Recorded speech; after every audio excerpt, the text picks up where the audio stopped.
Hello. Okay, so Penn Badgley is on the premise.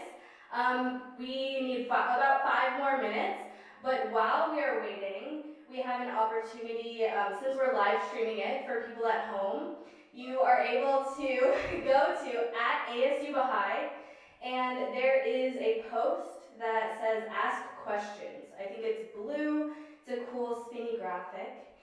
And you are able to post the questions that you have for Penn Badgley and Dr. Nura Mowzoon on there, and then we will have a Q&A during this talk.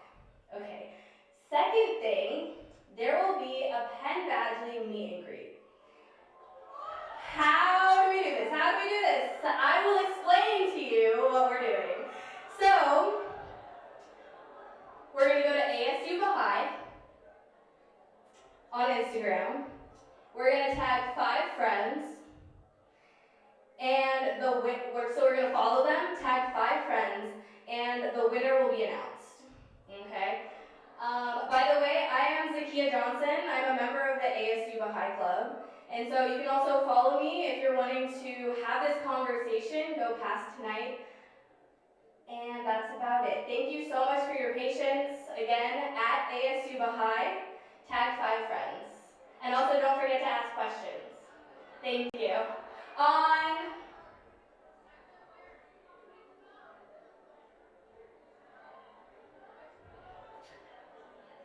This will be there's on the Facebook page, as well as this one.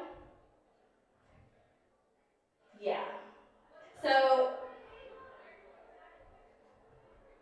currently, there's not the post on the Instagram page. We will get it onto the Facebook page and the Instagram page, so stay tuned.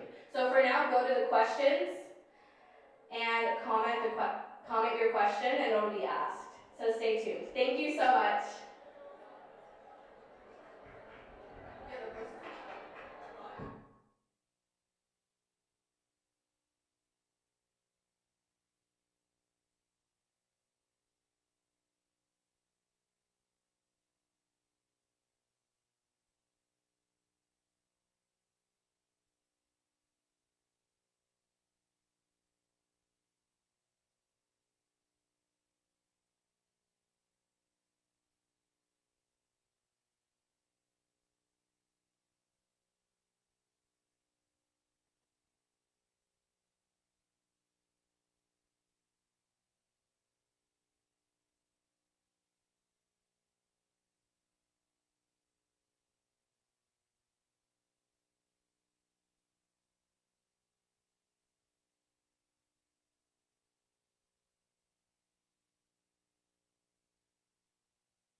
Test, test.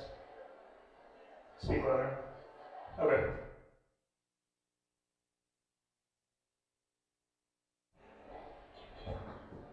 Testing.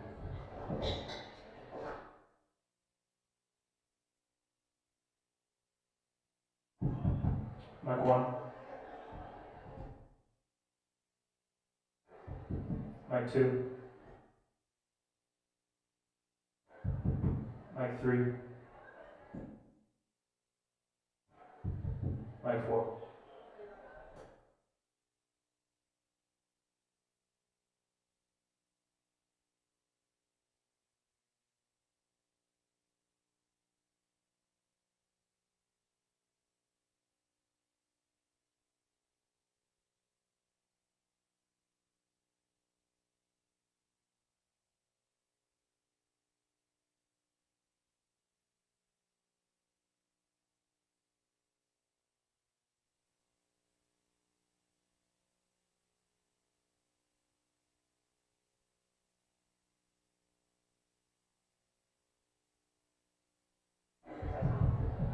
Mic 1.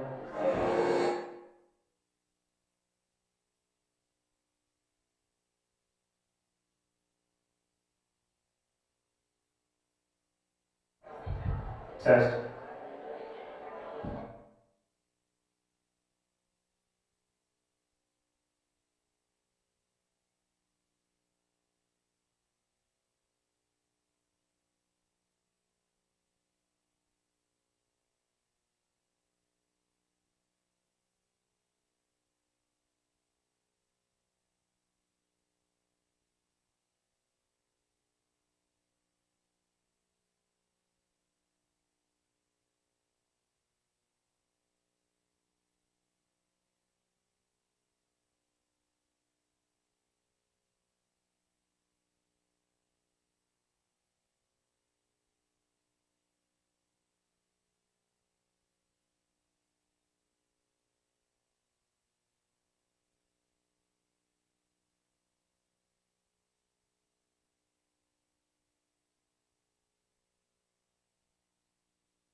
All right. Hello, everyone. Good evening. Thank you all. Appreciate your patience. So, in the Western United States, particularly for us in this room, Hollywood, social media, tends to have a pretty significant impact on our lives. The concept of love relationships is one of the many things that Hollywood tries to portray in many different ways. But the question is, what effect does that have on us? Are we aware of how it's being portrayed, how it affects our own actions, how it affects our own thoughts, as we ourselves, most of us in this room, are either searching for love and or trying to strengthen it? And that's really what we're here tonight to talk about. And so my name is Ashon. On behalf of the Bahá'í Club here at ASU, I'd like to welcome you all.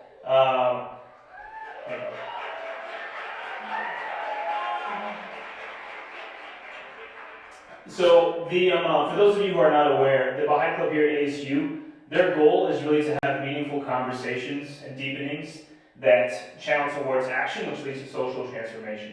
They're on Instagram at ASU Bahá'í, so please follow them if you can.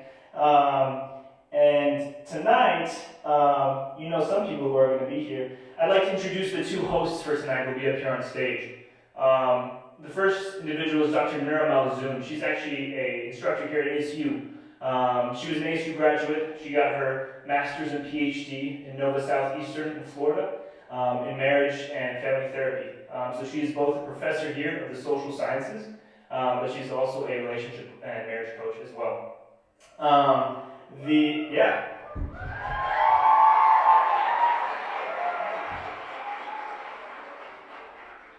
The next individual is Penn Badgley, as we all know. Penn is best known for his roles in Gossip Girl and You. But what people may or may not know is Penn is also a writer, he's also a producer, he's also a musician and an artist, and he is also a husband and a father. So those I don't know why that's so funny, but so before they come on stage, I want to go over a few logistical things tonight, okay? So when the conversation starts, in terms of photos, please no flash photography, it can be very distracting. We have a live stream here in the middle, and so those of us who choose to stand up and leave to go to the bathroom, just please don't walk across the center of the stage. Next is, please follow us at ASU Bahá'í. And again, the hashtags today are hashtag ASU Bahá'í, that's ASUBAHAI, and the hashtags are also meaningful conversations. For those of you streaming and watching at home, overseas, good morning, good evening, wherever you are, your engagement, and those of you here as well, on the Instagram, ASU Bahá'í Instagram account, if you have comments regarding the discussion that's happening on stage, if you have questions as it pertains to Hollywood's portrayal of love and relationship, please post them on that particular forum so that we can then get them and give them to Penn and Dr. Mowzoon while the event is going on. Let's see, what else do I have written down here? Yes, and we talked about the meet and greet already, and that will not be one individual, that will be 5 individuals, just to clarify that. And that's about it. So Penn and Nura and Dr. Nura Mowzoon are going to come in a second. So when they come in, let out all your photos, take your snaps, take whatever you want quickly so that they can come in and we can start this conversation. So thank you all again for coming, and please welcome Dr. Nura Mowzoon and Penn Badgley.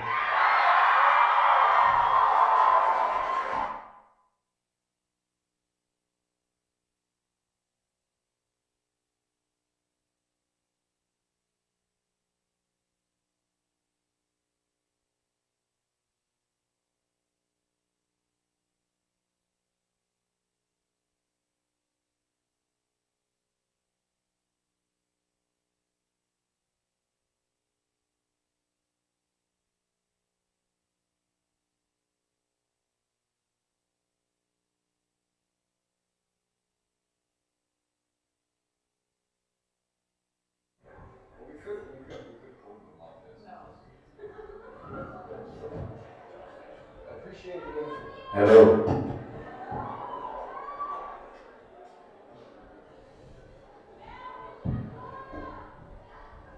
Well, these chairs will keep us at attention the entire time. It's sort of like, it's gonna drift very slowly. Hello, thank you so much for coming.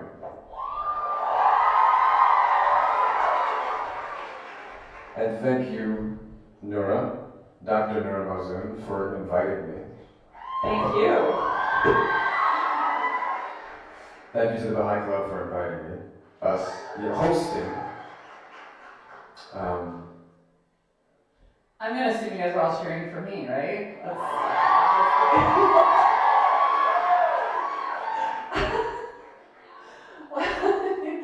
Welcome, you guys. It's so great to see you here. It's so beautiful to see how this has just come to life.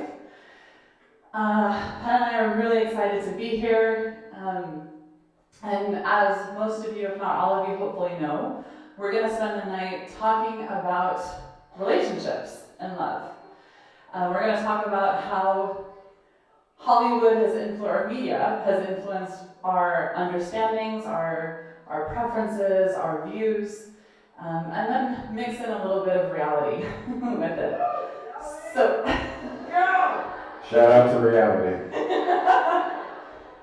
Wherever they may be. It's right here. It's right here. It's good. We're in reality. Carry on. I'm sorry. This hopefully will be like this the whole night. We've really been developing a rapport. We just met in person 2 days ago. 3 days? 3 days ago. Yeah. We've been cracking each other up. Tripping out on reality. Yeah, I've just been, I haven't laughed so hard in like a week. So, anyway. It's not very long. That's. Anyway, what was I saying? We're talking about love! Yeah.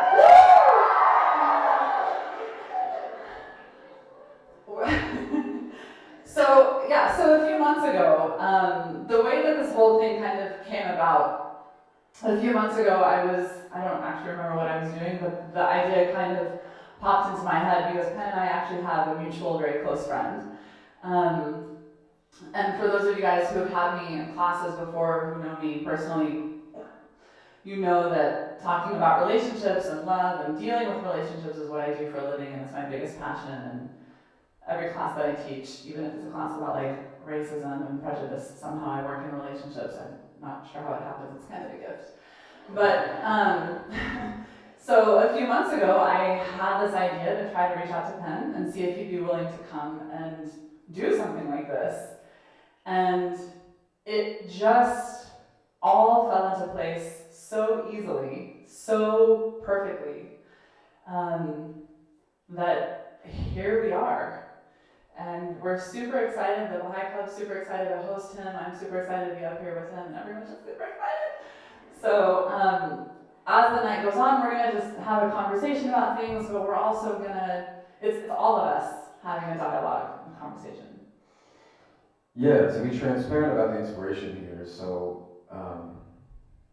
the Bahá'í Club is a group of people like many groups of people all over the world who are engaged in a process of community building that is based around the unifying teachings of Baha'u'llah, where people of all ages, all backgrounds, all faiths are encouraged, invited to learn alongside friends.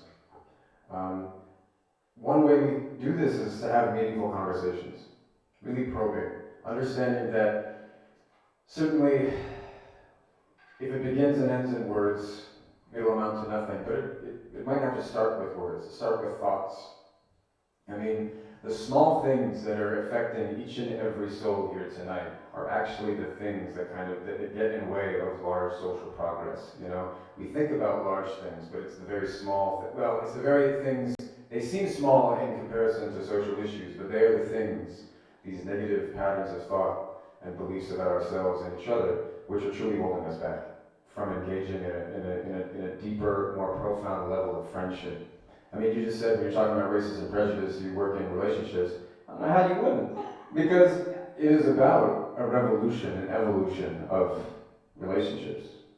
So that begins in friendship. We're talking about a love. If we use the word love, it must be unconditional. One thing that I have meditated on very deeply in between takes when I'm putting various people in glass cages. I'm so glad there were no woos about that. Just nervous. No! That is bad. See, what we just got was a microcosm of what's happening. This is why tonight is happening. Yeah. What do we mean when we say love? Now, even before we came here, Nura brought up something I thought was so profound. I was thinking, like, what are you thinking about?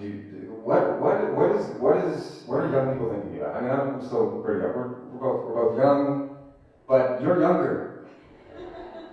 You're truly in a period of youth. And it might be a question that we all know is sort of the most pressing one, and yet we're kind of embarrassed to put it so bluntly and simply, but we want to be loved. right? Like, come on, try and tell me you don't want to be loved. Come on, try.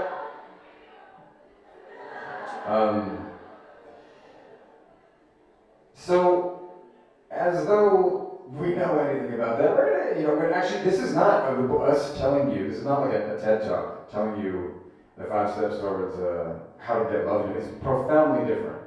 It's actually partly an examination of the stories that we've been. I mean, we're breathing them, we're drinking them, we're eating and sleeping them. These stories that feature a very small.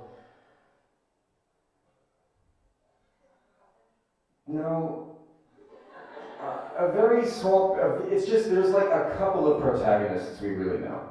There's just a couple.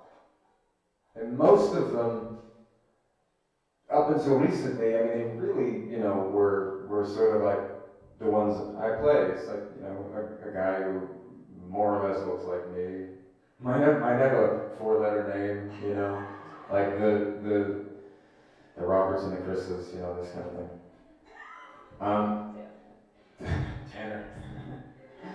Tanner. So, if we're really thinking of the level of social transformation needed to where all people are empowered to become protagonists, I mean, what about our stories that feature protagonists in written scripts? What are they telling us about who a protagonist can be? Can you maybe elaborate on what you mean by protagonist? Like, I think most of us know what it means, but in the context that you're referring to, protagonist in what?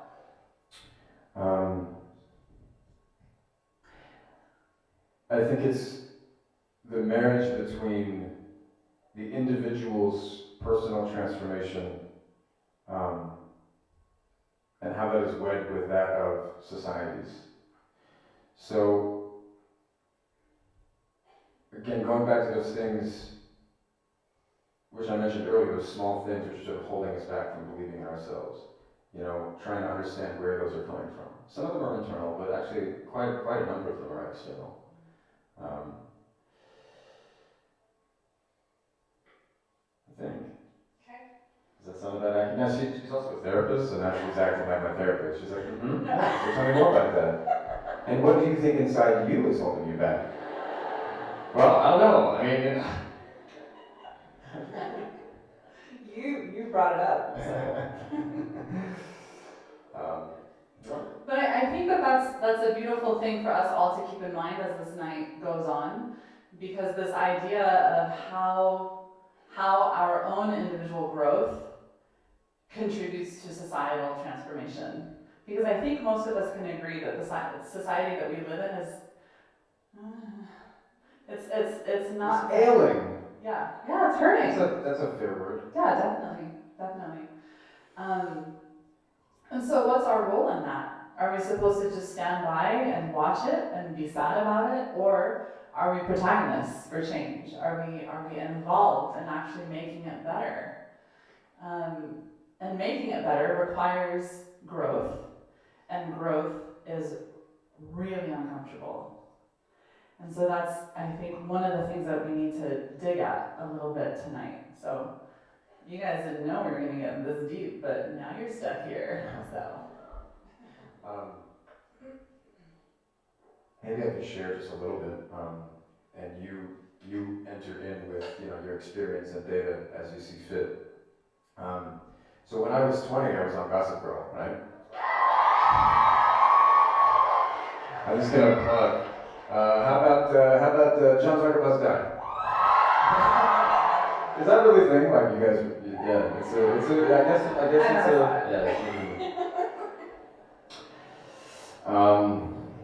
Yeah. Just shout out movies. Lion King. Yeah, it's kind of aging out, isn't it? It's not really.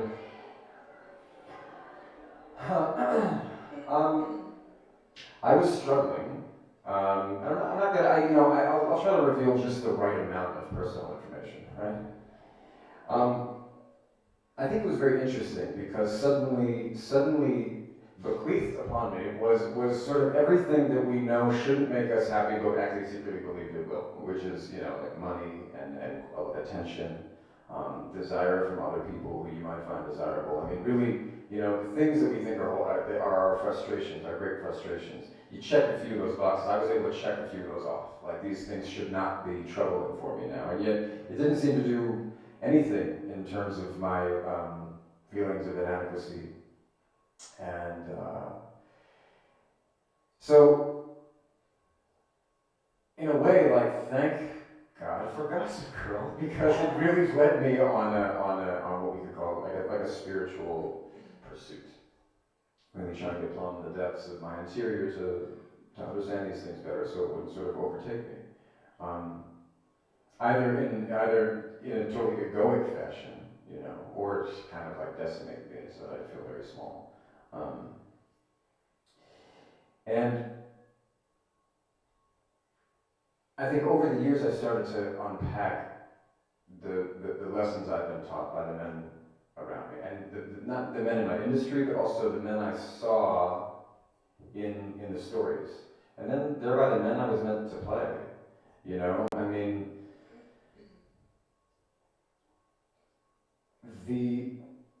there's something about the stories we're told about men, I think, that actually is maybe not getting enough of the right special kind of attention. Can we talk about men more, please? Can we just give men their time? No, but actually, seriously, what I mean is They're so marginalized. what I mean is that we're at a place where, as far as I understand, toxic masculinity is a term that has actually entered the DSM, right? It's a diagnosable. Am I one-upping you right now? I do that. You're too busy teaching to. Yeah, no, I don't diagnose people, so I'm not up on it. Okay. Well, I'm not either. This is just one thing that I have found out. And part of this diagnosis is the inability, or maybe the incapacity, or the suppression of the expression of emotions. Yeah. the Lilith.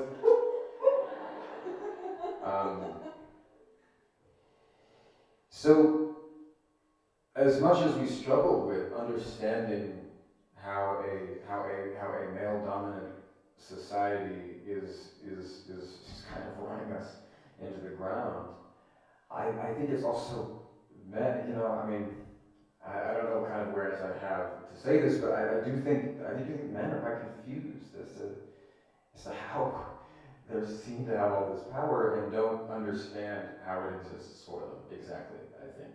And it's partly because the only mainstream media that's ever existed has come out of California. You know, it's a very small segment of people that don't even represent the average man, the average Joe. And to some degree, it doesn't even represent their lives, it represents their fantasies. It represents their fantasies of how they believe they should have lived as a young man. And then they cast people who look good on camera and are about a foot shorter than you'd think.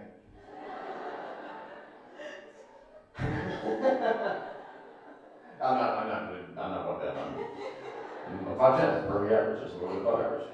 Apparently, unless you're in the Midwest.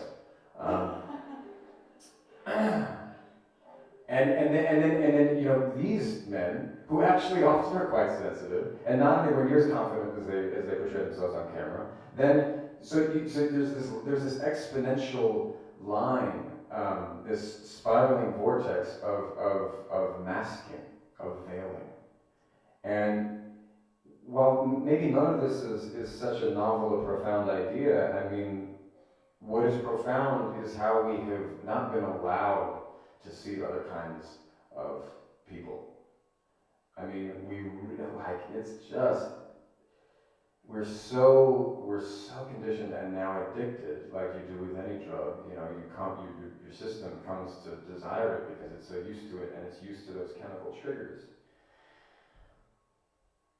we're used to just a small band, one or a couple of white guys, like just looking good and rugged, pulling themselves up out of bootstraps, and really like transforming the world around them. You know, it's actually kind of it's a great idea that an individual can rise up and transform the world around them. But you know, it is actually a fantasy. You said something today when we were having brunch. You said the Avengers are just a bunch of, what is it? Oh, no, you said hot. I said. I did not say hot. No, you said gorgeous. Actually, you did know this. You weren't referencing them actually, but I like the idea. I feel like I didn't say that. So it's I don't. That's not important. What it is like, you know, we have this idea of change that kind of climaxes with two gorgeous ripped men punching each other. Gorgeous men with beards. Beards, I might have said. I mean, maybe it's because I have a beard now and I'm thinking about beards. I know one of them has a beard. Yeah. I don't want to. I mean, and again, like it has a lot less to do with the specificity of this movie with these two actors, but it's like, you know, literally ends with two superheroes, you know, just punching each other. I mean, it does, right? Do you guys know what I'm talking about? Yeah. You're like, yeah, bro. That was like 5 years ago, if not. I saw it on a plane. I just thought, I remember seeing it and kind of like bemused, like, wow, this is like, I'm sure a lot of people have the same thought, but again, you know, we have to recognize that this story may not stop itself, you know.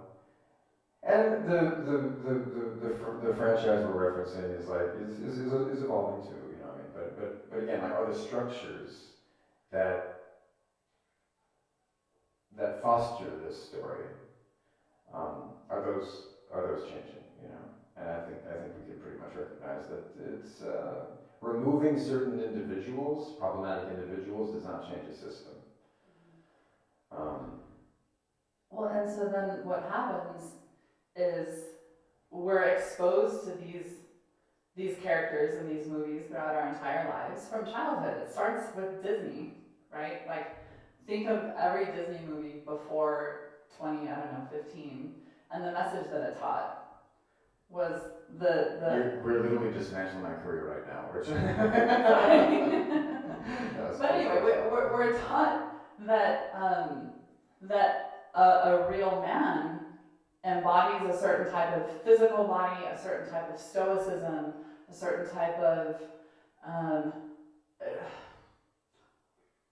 harshness to him. And when we use phrases like be a man, that phrase, what does it imply? Be tough.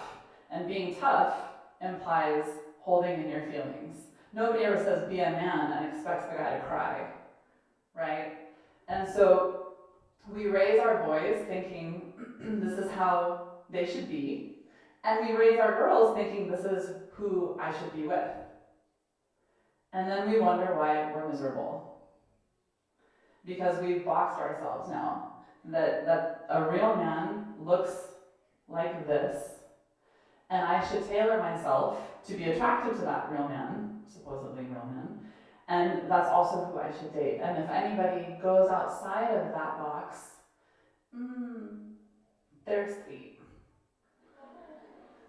But we don't see them in quite the same light. I mean, is that a fair thing to say? And so what is this doing to our culture? What is it doing to our society? Setting us up with this certain type of expectation of behavior and attraction. And again, I think it's like, I'm sure there are plenty here who very much explored this thought process. And I think rather than simply criticizing this phenomenon, it's recognizing that we're all fish in the water. We're all addicted to it. So we are having this chemical response, this sort of animal automatic response to it. So what is it that's going to actually allow us to overcome that? You know, this is the stuff of the human spirit, of will. You know, it's the immaterial. This is the spiritual part of things. So actually, this kind of gets right into this question. We don't know who it's from. If it's, maybe if you want to like raise your hand after oh, it's online? I think it's from. Okay, shout out to the online viewers. So this says love at first sight, which is, I think you know a lot about the sort of chemical experience of this and some of the statistics on it, so maybe you can share this. In media, true love is usually portrayed as something that happens very quickly. How does that negatively affect our perception or expectations of love in our own lives?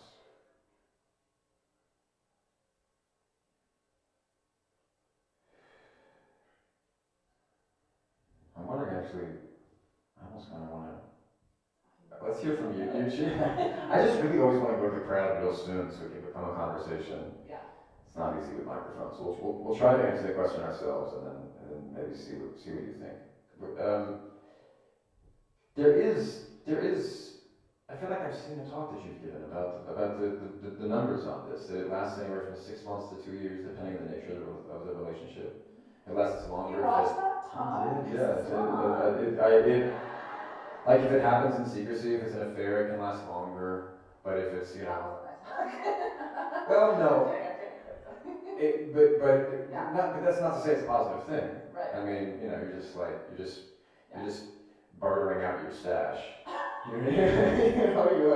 You're like rationing it out, I should say.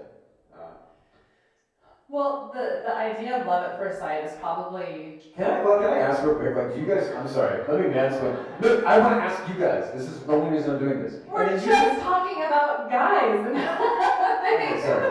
Go ahead. I just wanted to ask them what they thought about it. Like, do you guys believe? What is like? Does anybody here believe in love at first sight? No, you're all scared. Yeah. There's a couple. You're all scared because you think it's a trap. Who believes in it? I mean, let's be honest. There's like more of you.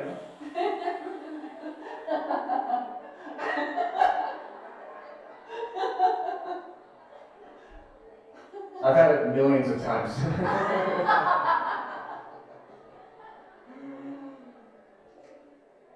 Here's the thing. I think sometimes we confuse love with lust or attraction. Sometimes. I'm trying to be gentle.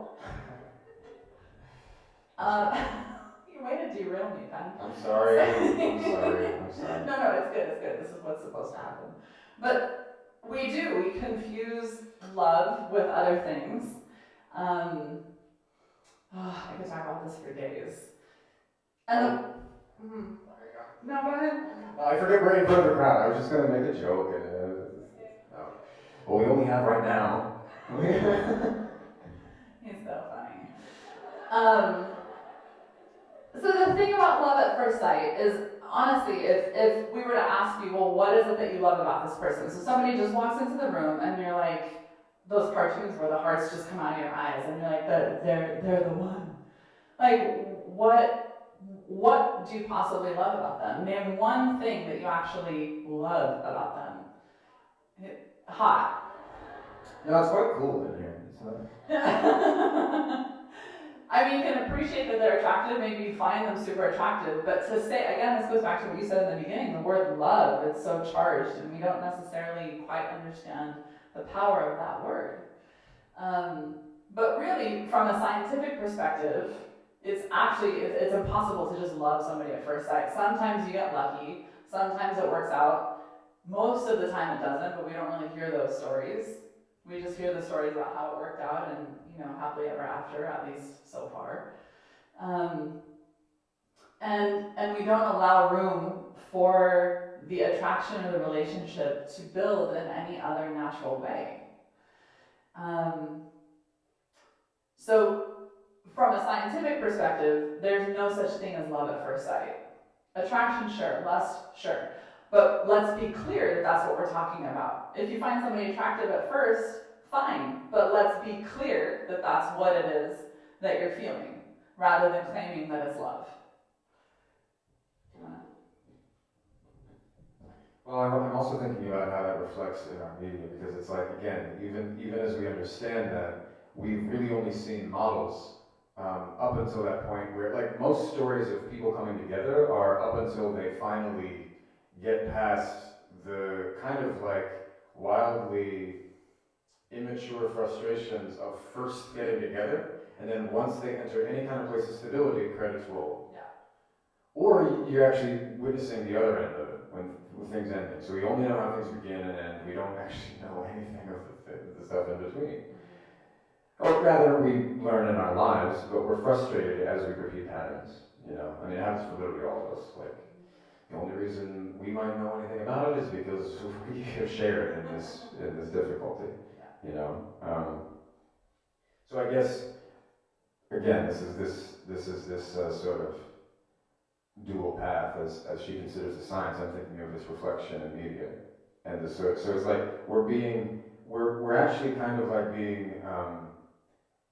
being led down an unhealthy path just simply by the chemical composition in our bodies, and then we're being taught something that's unhelpful from, you know, it's like the sort of contemporary secular version of the priesthood. It's like our storytellers. It's Hollywood, you know. Let me go on to that thing right there because it connects to that. Want to read it? I feel like we might have already kind of talked about it. Glorification of toxic relationships in the media. You don't do that.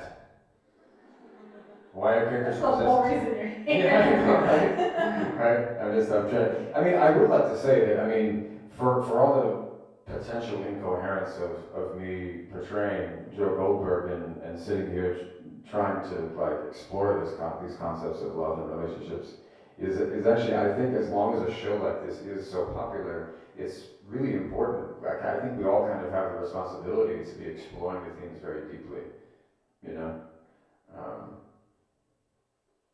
Why are characters who possess toxic traits on TV and film so often romanticized by the younger population? Do you think you can answer that just like succinctly? Like we're exploring a lot of things. Why?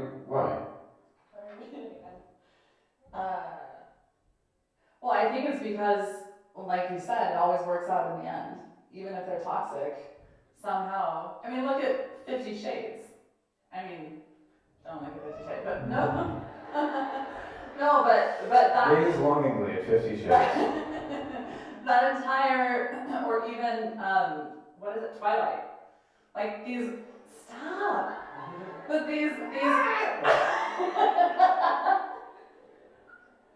these movies where you've got profoundly tormented people, usually men, not because men are tormented, but because this is the storyline in Hollywood, is that you have the tormented man and the woman who saves him, right? And so it always works out in the end in these movies.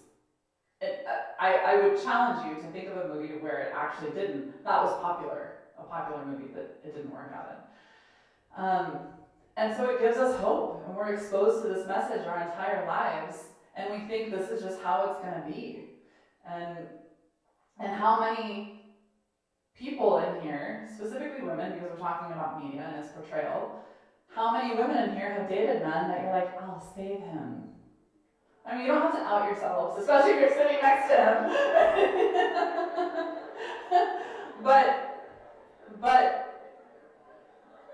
I really believe that this is a trap that we fall into because of the movies and the way that they glorify this story. Even, again, Disney, filled with this story. But it always works out in the end in the movie, and it rarely works out in the end in a healthy way in real life. You can't save somebody who doesn't want to save himself or herself. So This is connected to this question: relationship dynamics. Is the success of a relationship more dependent on the dynamic between the couple or the emotional IQ of the people individually? That's a little complicated. what's the first part? Okay, is the success of a relationship more dependent on the, I mean, the question might be flawed, but is the success of a relationship more dependent on the, I mean, you know, I'm flawed too. Is the success of a relationship more dependent on the dynamic between the couple or the emotional IQ of people individually? There's something I was thinking of when you were just sharing this. is that what we also do, we tend to even if we have a lot of emotional health, I'm not sure that we have a great model for anything other than deriving personal happiness from a relationship. Like, what is actually the purpose of a relationship? You know what I mean? Like, what? Like, that's a deep question. It's actually so broad that And it's what's kind a of healthy relationship? sure, yeah. Um, and I think we're really accustomed to. I mean, the best logic we have is like, well, I'm in a relationship because it makes me feel good. It makes me feel worthy. It makes me feel, it at least, if you really think about it, I guess what we're working with is like, it temporarily relieves me from feeling as though I'm incomplete. You know? Like, whoa. Yeah, I kind of think that's it. Yeah. And actually, that's not what another person is there to do for anybody. That's not what you were there to do for them. That's not what they're to do for you. So actually, if if we are losing the capacity, if we're losing sight of the purpose of relationships, that means that at the individual level, two people are incapable of establishing true bonds of friendship or relationship. How could we possibly conceive of a state, of a nation, or a world doing what two people are incapable of doing? So, in a way, this is a real dissection and a real examination of how social transformation begins with the individual. It cannot rest in them, even if it's a great charismatic leader. What on earth are they going to do when a text from your mom really annoys you? And causes you to treat your partner with a little less kindness. Y'all know what I'm talking about. you know, um, Shout out to moms, they're doing a lot. My mom's here. I love you, Mom. Oh, that's so touching. She's right there. Hi! Oh. She's so great, you guys. Okay.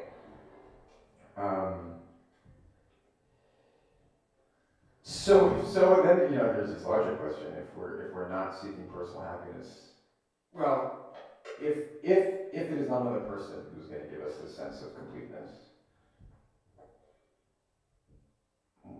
what will?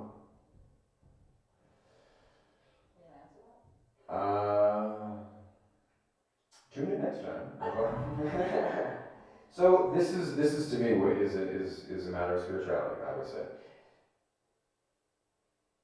You could call it cosmology, you could call it philosophical, and we could surmise that maybe it's most important to relegate these things to a person's individualistic beliefs, and that's fine. And there's a lot of rationale to that. I can appreciate that. However, this does actually get at the question of what we're doing here, And so this is something that we can think about tonight as well. Like, I would encourage, and in a positive manner, like I would encourage us to think that how we answer that question, like what is our purpose here? Because if we're questioning the purpose of a relationship, what is the purpose of a relationship? That does ask, what is the purpose of me individually? So this question is relevant to social transformation, is what I'm getting at. It also made me think of how interconnected these things are. This idea, what we always see, as long as we seek the other person, as long as we seek happiness through another person, however subtly or like kind of really unhealthily and overtly a person might do it, we inevitably find that person to be imperfect in some way, to be failing us, and then they become the enemy. Like, I'm okay, if you just wouldn't do that, then I would be this. If you just wouldn't do that, then I could have this. If you just wouldn't do, and we do that with our lovers, we do that with our friends, we do that with our family, and after childhood, it's just not true. Maybe when we're children, it is true, but then there comes a point where it's not anymore. So this is also connected to this idea that we're trying to socially shift from this concept of competition to cooperation. But we are really taught this idea that competition breeds success. Competition is the most successful generator of excellence. I mean, it's a profoundly capitalistic belief, you know. And again, like our media systems have mostly been generated by and are operated by, you know, capitalistic Western vested interests. Woo, this is going so far. Okay. Let's So get back on luck. I'm gonna rein it in real quick. It was fun for a while. Just offer a little bit of a scientific angle on the question of success and is it dependent on dynamic or EQ, emotional quotient. So first, I think we need to decide or understand what success means. Does it mean just staying together at all costs? I don't know that that would be success. But having a healthy, thriving relationship, that's success. That both people are feeling fulfilled in. And both people feel fulfilled individually as well. So a healthy relationship that is not codependent, you are secure and happy individually, and your happiness is not dependent on the other person, which is what you're saying. It's not dependent on the other person fulfilling that happiness for you. And we're not talking about like unhealthy relationships and like abuse. That's its own beast. So we're talking about ones that actually would have a chance if we could do the personal work. Right. And then the other thing, dynamic versus EQ, is about the dynamic. So you need to find compatibility on the happiest couples are compatible in very specific ways. We can talk about that later, I'm just kidding. So the ways that they're compatible, they have similar ways of handling conflict. So either like maybe both of you are the type of people who like to talk it out immediately, or maybe you both need to take time. But if you have different ways of handling conflict, it makes it tougher. Compatible personalities,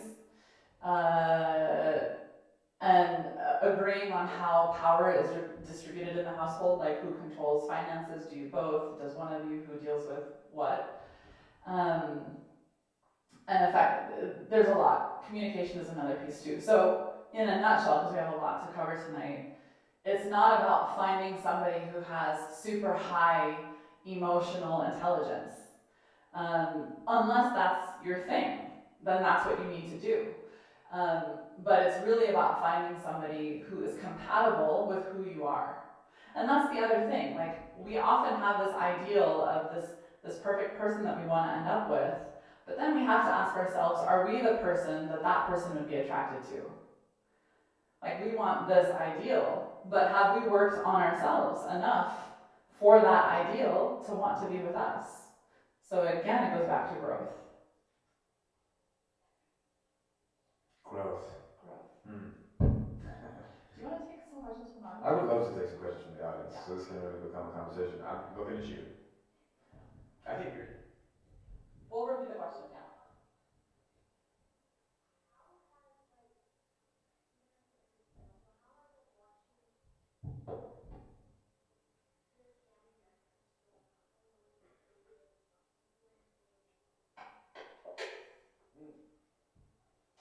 So the question was, how has like watching your family members and how they interact in relationships and love, right? How they think of love, and how this has influenced.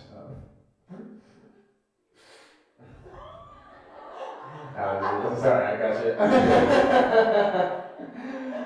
Sorry, I did that to hopefully underscore how potentially emotional this can get for all of us. I didn't mean to. I'm sorry, I have that habit. It's because it's actually a profoundly deep question.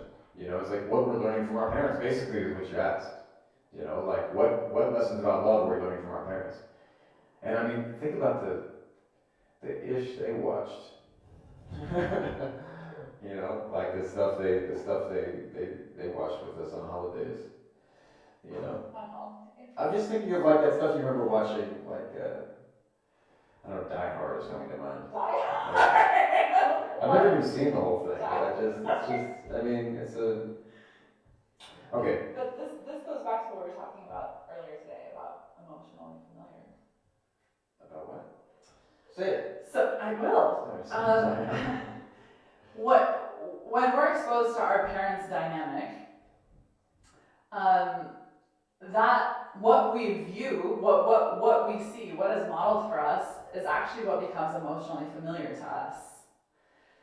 And so the patterns that we see with them within one another, and also our parents towards ourselves, these dynamics, these interactions actually create connections in our brain that ultimately make us drawn to that often, especially if there's a degree of trauma associated with it. So I won't go too far into that, but basically what we see is what becomes familiar, for better or for worse. And what becomes familiar is what we end up being attracted to later on in life. So when we say, I don't know, there's just something about her, there's just something about him, usually you can, if you really dig deep, you'll see that it's connected to something in your family. That something about them is something that is familiar to you. It doesn't mean it's healthy, and it doesn't mean that it's unhealthy, but it's something that feels like home. But home, you have to think about whether or not home is the best model for you. Sometimes it is, and sometimes there's stuff you need to work through. But what you see is what's familiar, and what's familiar is what informs our choices, in a nutshell.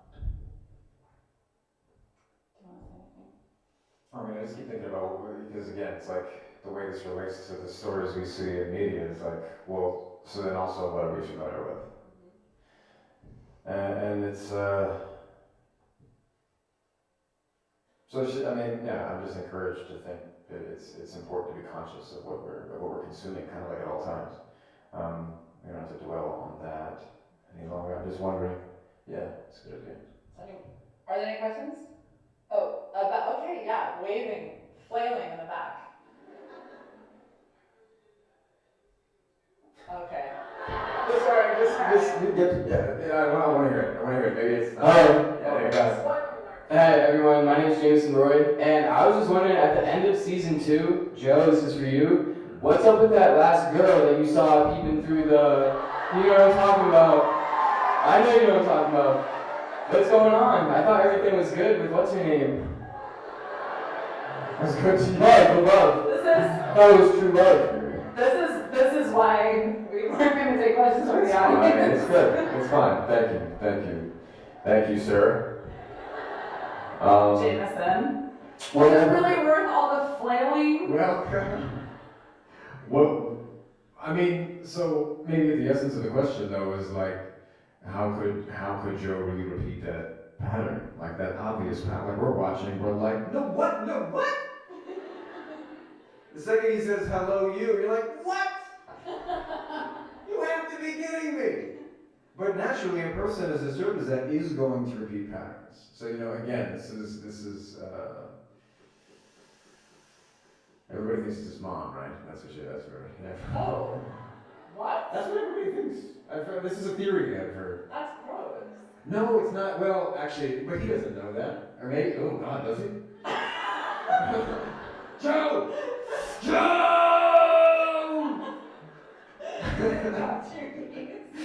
Wow. Rain is false. Okay, we're moving on. Thank you. You guys, if we could keep the questions to like, yeah, the topic at hand.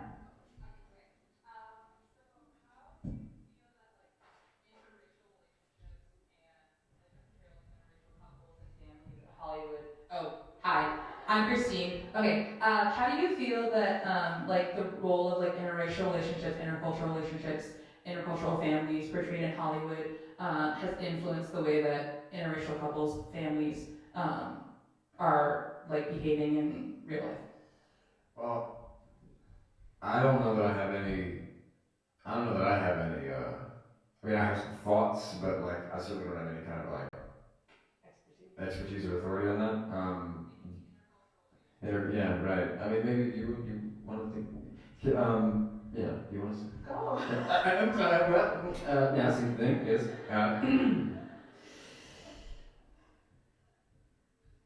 You're asking what kind of effect the portrayal of interracial couples has had on the reality of interracial couples? Huh? I mean, it's a good question. I would imagine it does. Okay. Here's one thing I've recently considered.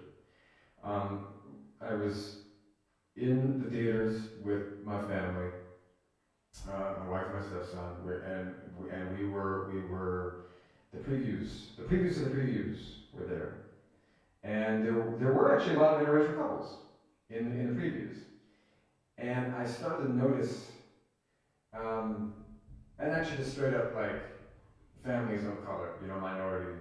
I noticed one in particular was African American, and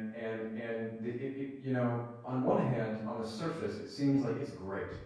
Diversity representation is obviously the way forward, like no question there. At the same time, sometimes when you simply just make people interracial, when you simply just make them a different color, but they're in the same aspirational large house with two nice cars, they don't seem to. What that's doing is that it's erasing the reality that family would have had to undergo in order to be in that position. It has nothing to do with reality. I mean, I would even say like for the average, like middle class white family, like the idea that you're giving your spouse a car for Christmas, that's crazy. I mean, that's a lot. You put a bow on it? Where does one even get the bow? That's gotta cost several $100s, at least. So, there's a certain, to me, like the problem that we're having in just painting things different colors is that we're not actually recognizing the history of oppression. I mean, that's my understanding. I'm seeing you nod, and you on this know better than I do. So, thank you. I mean, that's my sense. So, like, what I see is that, like it is for, and I gotta say, as a person who's thought about this deeply, I've been working professionally since I was 12 years old. I was auditioning before that, so I've grown up in this water, and I remember often thinking the same thing when I might read a script, and it's just like you get the token family or the token friend, and it's like there's no mention of the fact that this person is living in a mostly white neighborhood and what that is. It's kind of like everything's okay. And it's like, well, that's sort of doing this. So to some degree, yeah, it's really complicated. I mean, it goes to show again. It's like I think the time has come where we can't be satisfied or expect such a small segment of society, such a small segment of people to reflect the world back to the world, like for us. We need to tell our own stories. So I would actually encourage anybody here who's thinking about doing that to please do so, and don't let the idea that Hollywood, is, because by the way, anybody going to Hollywood and expecting to succeed, I include myself back in the day, is more or less delusional. I mean, the numbers are terrible. Like you're not, like you can't expect to make it. However, some do, and that's that. But actually, I think obviously what the internet does, but what the way the media systems are changing is that there needs to be ultimately a decentralization. That's like from the ground up. What does that end up looking like? I mean, God only knows, but. Yeah, I mean, I think everybody has to be telling their own stories. So please, those of you who are storytellers, do that. I don't know. So don't let the convention keep you from believing in yourself. We got another question back here, guys. I don't even know where. Hi, I'm Savine, back here in the tutor friend. Hey. This question is for you, Penn, and I hope it's not too personal, but how did you decide that your wife was the one that you wanted to continue to make things work with? There it is. Whoa. What a question. Wow, that's deep. I love the aww. I know. Is that, yeah, I'll answer it. I'll wade into that one. I'll wade into the weeds on that one. Hold my hand, Nura. I do remember, upon laying eyes on her, that feeling. Even hearing her name before we met, the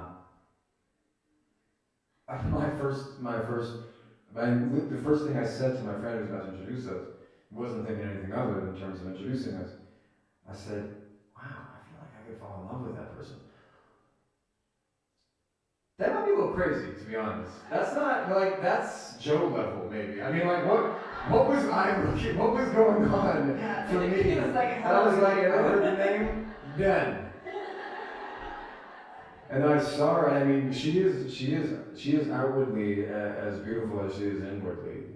Probably not quite as outwardly, because we're all more beautiful inside. And I mean that. Because when we die, what else we got? Never knows, I joke about death a lot. All the time. All the time. Like, gruesome. Anyway, that's not the point. Back to your love sorry. story. Anyway, back to when I first met my wife.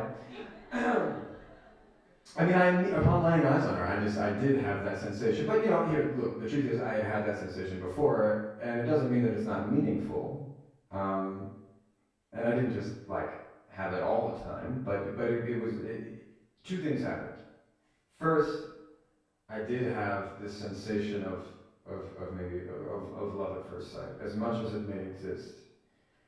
And Which then, he had before, guys. yeah, I had had. Let's remember. Well, I can say I had, like, you know, once or twice before, you know, like a really powerful feeling and conviction and wanting to pursue that relationship. Immediately after that, profound, just chasm opening up, feelings of inadequacy. Presented with the opportunity for this kind of wholeness, suddenly fear, just absolute fear. I remember it. I remember as she walked towards me. Oh, I was like both feeling this sensation of affection and just like bottoming out fear. And it's interesting because, in a sense, in our story together, we could be really galvanized and buoyed by the sense that we had that first sensation. But let me tell you, since we met 6 years ago, we have encountered great difficulty along the way, no doubt. I mean, with anybody for 6 years, that's what happens. You know, if you're really having a real relationship, if you're having a profound relationship with each other, and then marriage. You know, I mean, the struggle is certainly part of it, it's part of the blessing, because essentially my sense has been that what happens is then you are tested within an inch of your capacity, and actually often that's when we think, well, this is too hard, they're not right for me. I'm experiencing too much frustration with the way they are. And I think this again gets back to the sense that eventually there is always going to be an imperfection about your partner that will drive you crazy. But it will really actually, like, it'll kind of drive you crazy. You know, like, but that's not on them. It's not on them. They've always been that way. They were that way when you met them. And you didn't care about it then. So whose fault is it? You know, so to answer your question in a way that's both personally revelatory but also like relevant, is that I very much did have this feeling of love at first sight, but I also knew, okay, I'm understanding some emotional patterns here. I don't want to repeat this. You know, she also had a son. I didn't want to. There was immediate responsibility. Always a real profound sense of reality when children are involved. You know, you can't just be going about your irresponsible, like, half-adult ways. I think I've said enough. Yeah, another one on this side. Let's go to this side, yeah. Okay, so I am a survivor of domestic violence, sexual assault, and I was just wondering, and I actually, as a way to grow, wrote a letter to you, Penn, about... Wait, you're saying you wrote me a letter? I did, yeah. I have it, and I'm gonna give it to him. I was gonna do it after this event. No worries. But yeah, I just wanted to know, what have you guys learned about sexual assault, domestic violence from the survivors you know in your life?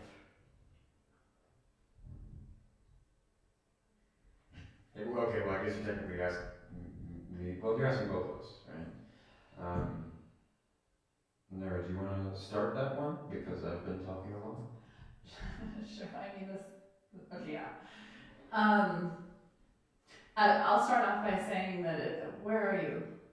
Okay, there you go.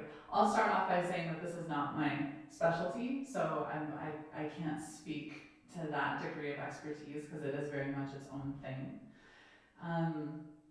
But a lot of it, again, is rooted in what is familiar to the person. You know, if you're raised in a household where a certain type of behavior, a certain type of dynamic is what's been modeled for you, or the way that you were treated, it's what you know. And this is why a lot of times the patterns repeat from partner to partner to partner.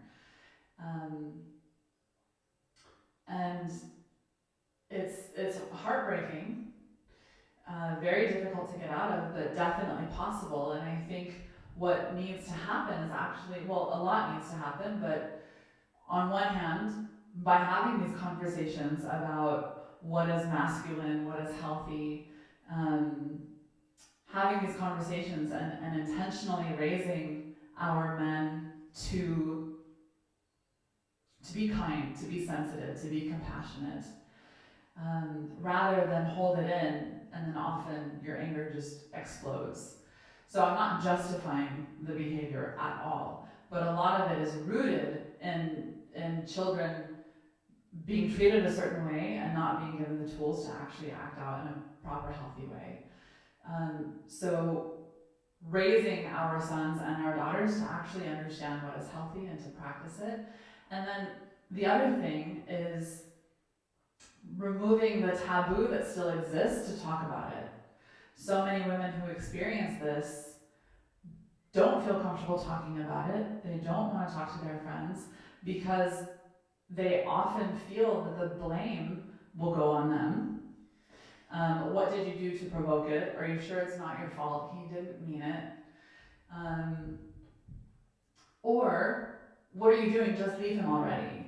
And so there isn't compassion for sometimes the process that it takes to get there.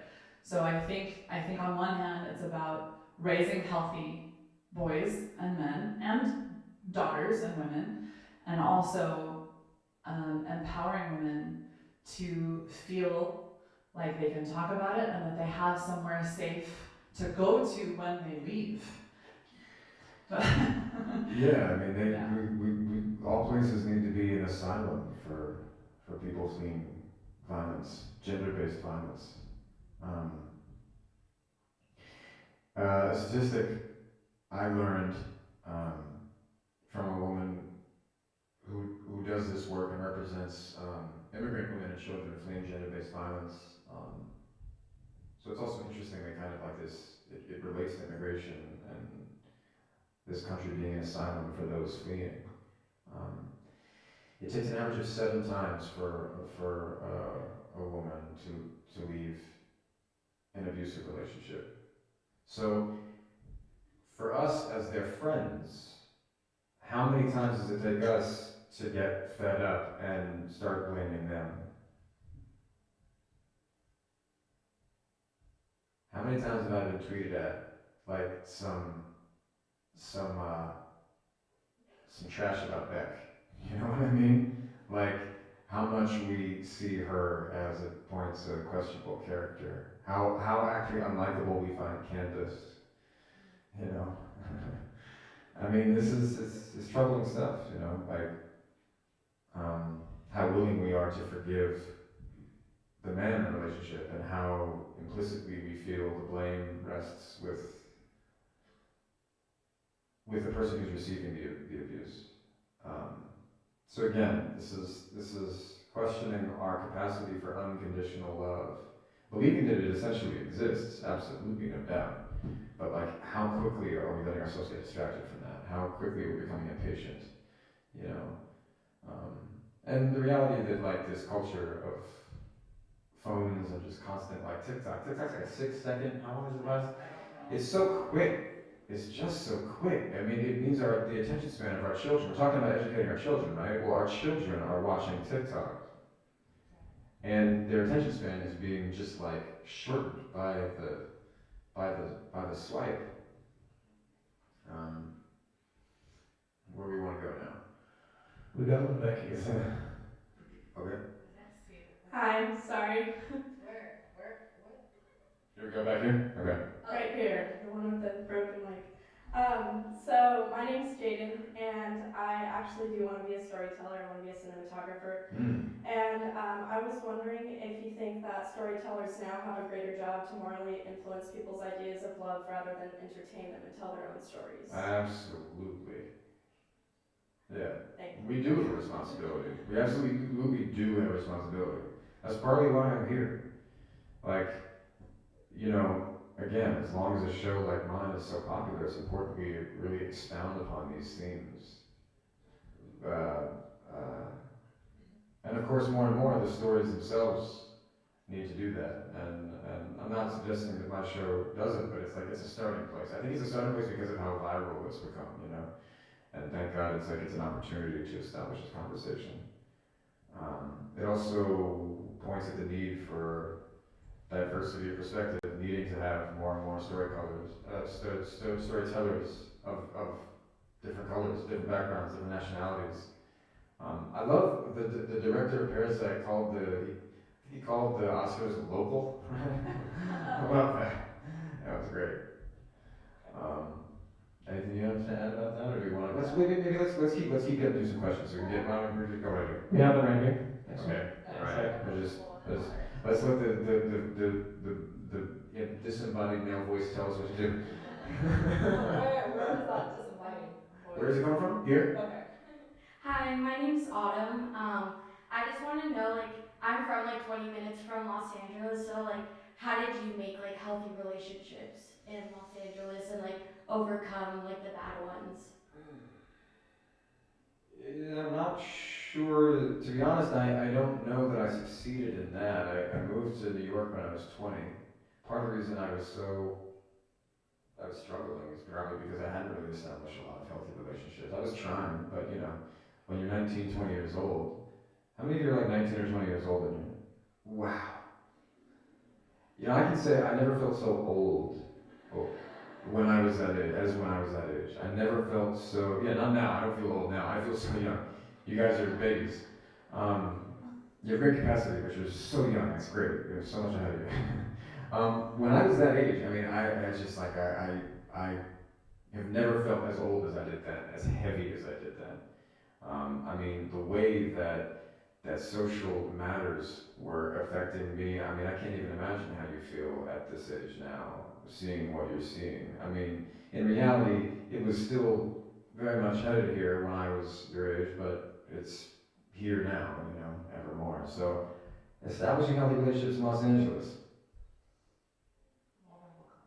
That's like a Zen koan, is, you know, the impossibility of it makes you want to meditate. I'm not sure I can speak much to that. Can I offer a thought?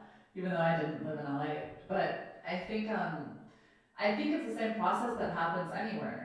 True friendships happen when you have deep, meaningful, vulnerable conversations. Vulnerable. Yeah. Yeah. So if you're in a city, was I supposed to high five you? Okay. I didn't know. No, I was just. So when you're in a city like LA, you know, it's a lot of people who are putting on a very specific type of presentation and mask, but I think they're still hungry for true connection. And so I think it just takes us taking the first step of being vulnerable and having a real conversation.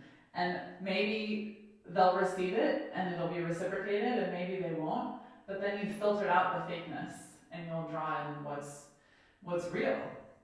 I think that's true anywhere you go. I see your hands, but I feel like they're... We're over here. Okay. The voice is over here.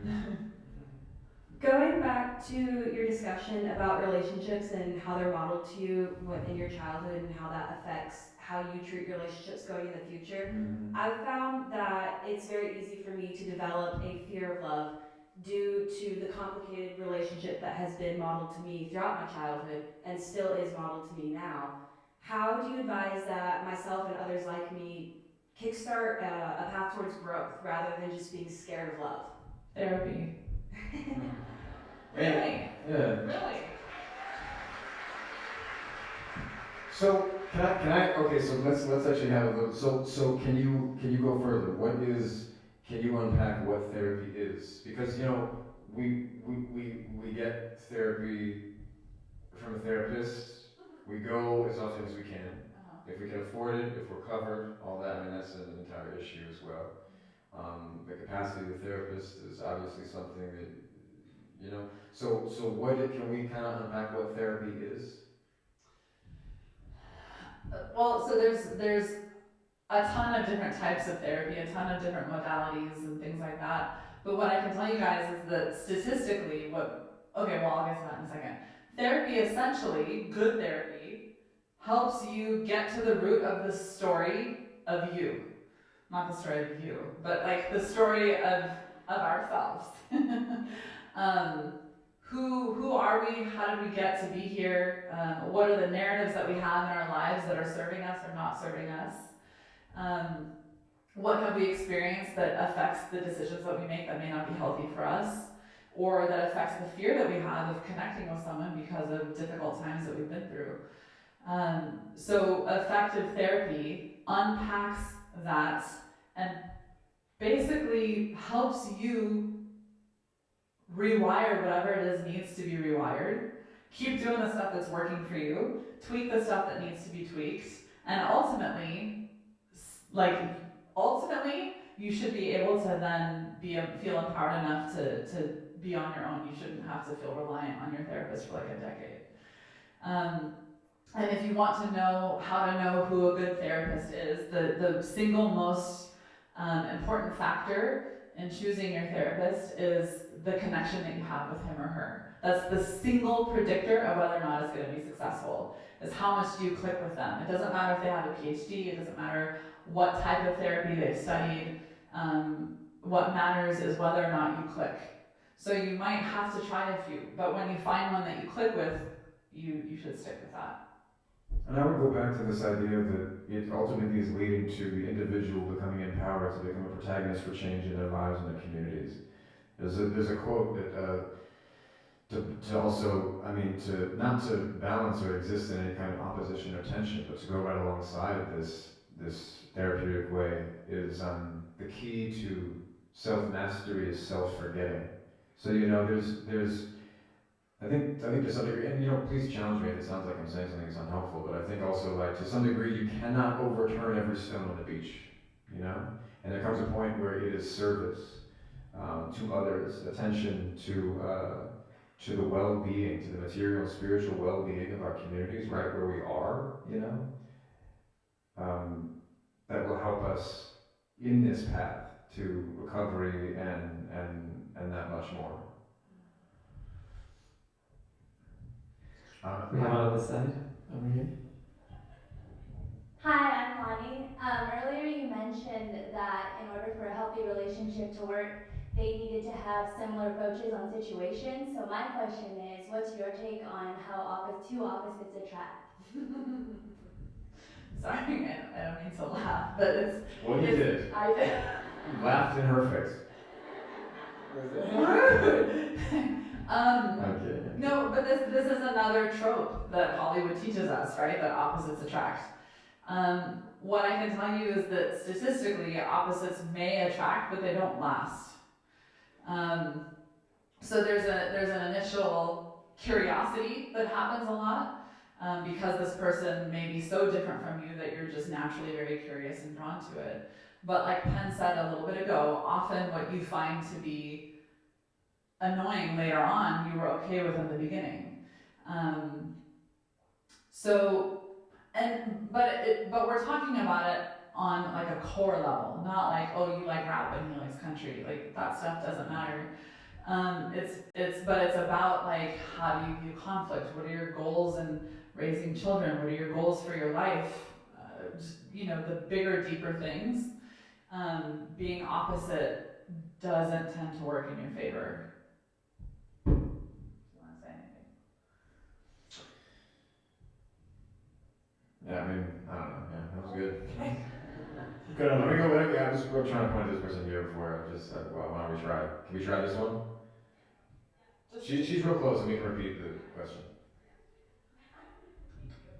This question's more for Dr. Nura. So, I sorry. Sorry, I'll be on the phone. Yeah. Cool. So I've noticed a common struggle as a first-generation kid, or a lot of immigrant kids in the United States.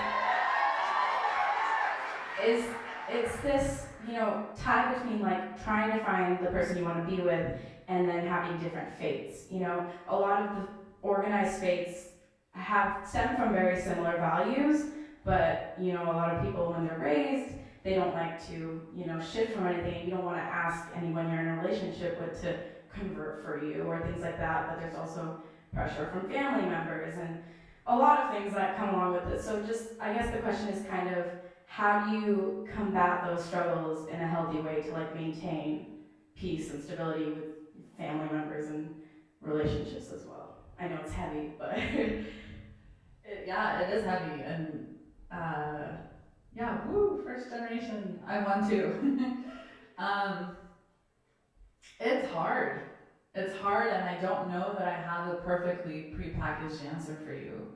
I think maybe the best thing that you can do is start a conversation with your parent. Because are you basically talking about conflict with parents and how they view the potential partner, or differing worldviews between the two of you? Hypothetically. Okay. Yeah.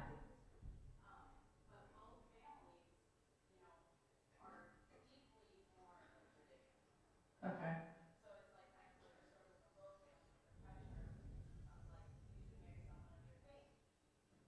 Well, Muslims believe in Jesus, so is it just with the problem with the Christian family? I'm kidding.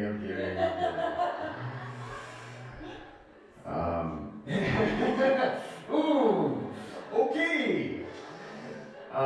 Let's talk about religion, y'all. What? She did ask you. Okay, sure. I'll keep going. I didn't think it was awkward. I love it. I really think awkward is. Well, okay, so on like a kind of deep, simple kind of spiritual level, Oh wait, but she did say the question was for me. yeah, that's why I'm trying to.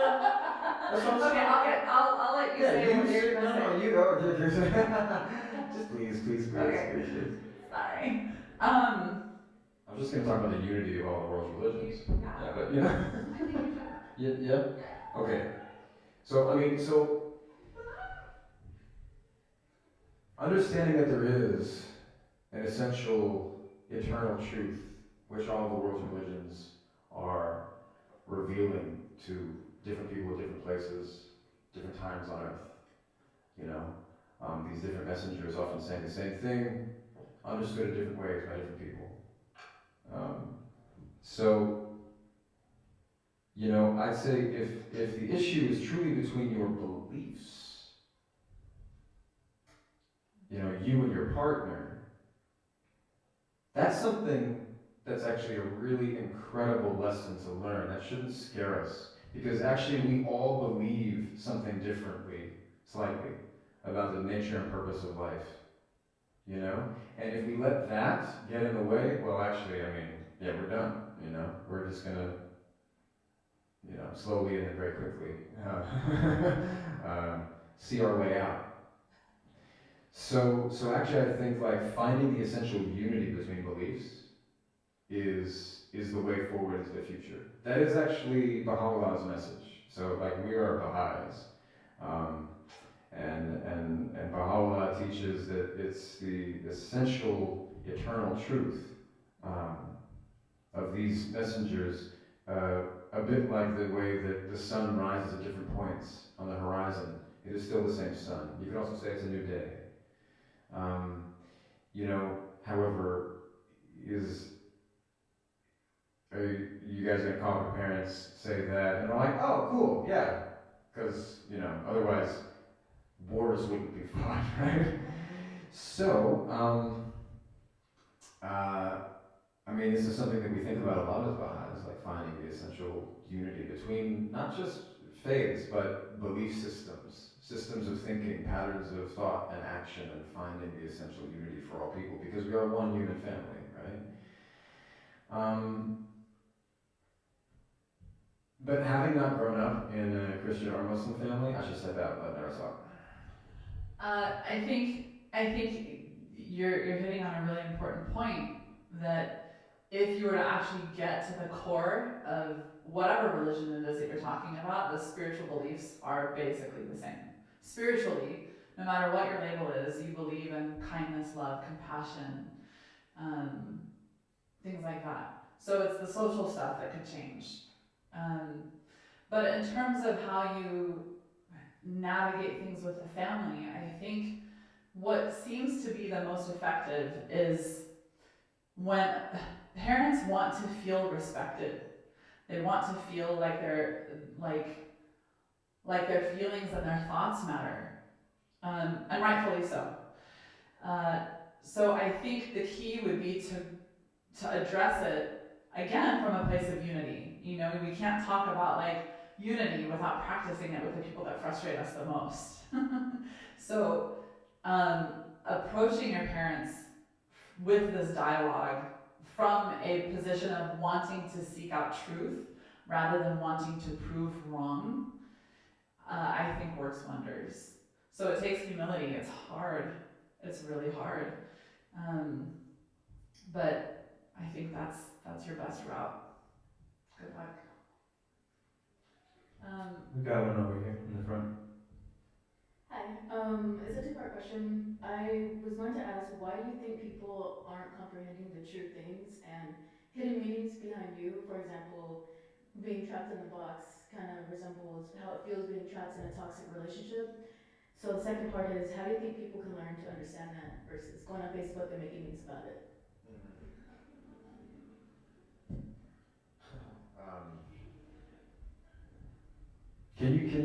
Okay, so if I understand it, it's like you're kind of asking, what is it your impression that most people are not kind of like getting the core message of the show?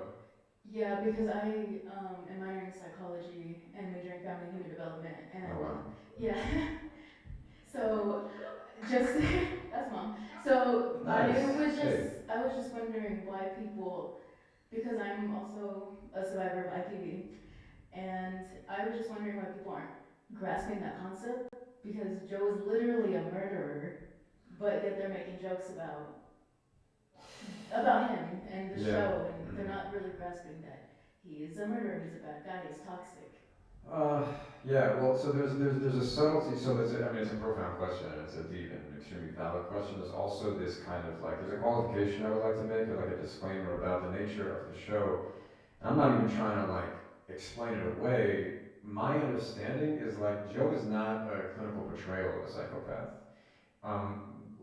It functions more like the opportunity to have these conversations. It's social commentary. So like, for all of the different phenomena we see in the show, the allegories or like Joe's behavior that we're really meant to analyze, I don't know that it's so consistent that it would like reflect the reality of a psychopath or a sociopath. You know, like I'm playing him,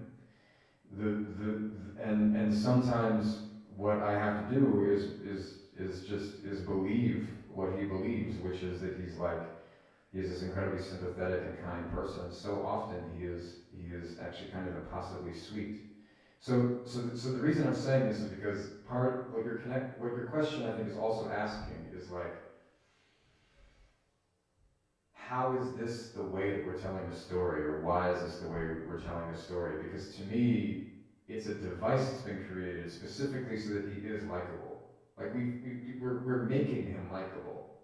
So in a way, your question is almost like too deep for Joe because Joe's not real. But I would also want to address your question. So to me, it's like, yeah, I mean, as a person who's on the show and like thinking about this a lot, I wouldn't want Joe to serve like a cautionary tale because I don't know that he's always a real, you know what I mean? I think more about the fact that he is a portal to have this conversation. But then let's actually get at your question. What was the second part? It's how do you get people to understand the underlying meanings and things behind that? Because there are women who, for example, that get rejected and they're all of a sudden stabbed to death, and just trying to make that be more aware in that. Yeah, you're right to ask it, and it's an intense question. It says something that the show is so successful and so intense, and it also, like on the surface, is somehow a lot of disturbing fun. You know, it's reflective of where we're at. Like that's where we're at. You know. Also, you said IPV. What is that? Interpersonal violence? It's intimate partner violence. Intimate partner violence. Yeah, I'm it's sorry. not because hers is domestic. It's just more like inclusive of everything, like emotional and domestic. I see what you're saying. Yeah. Yeah. Okay.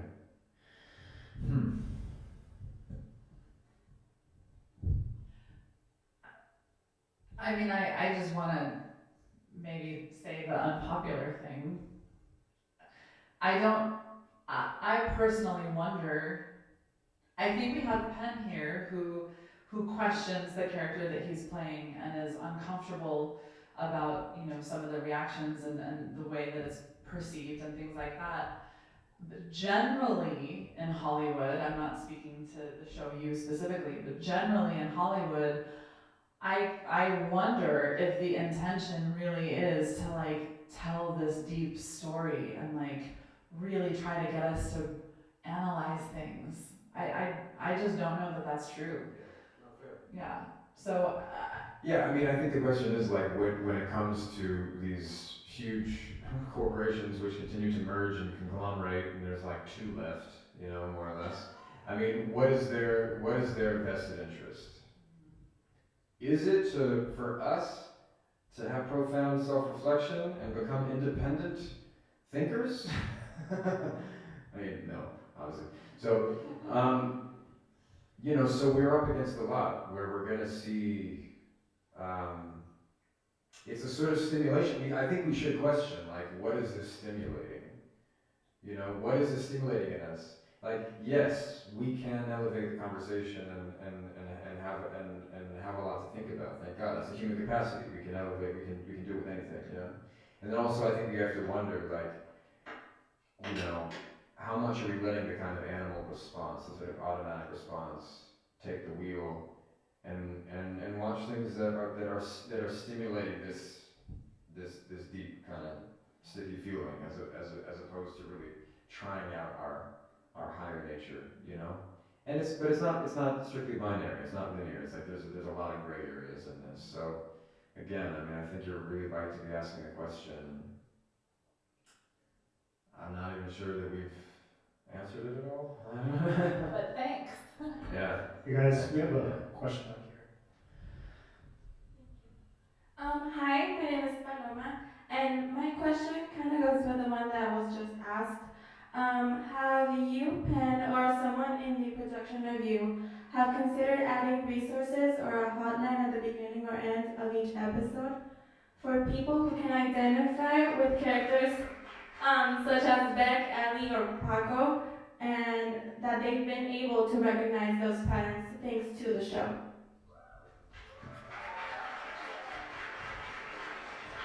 I think that's a responsible thing to do. I know the conversations have been had, and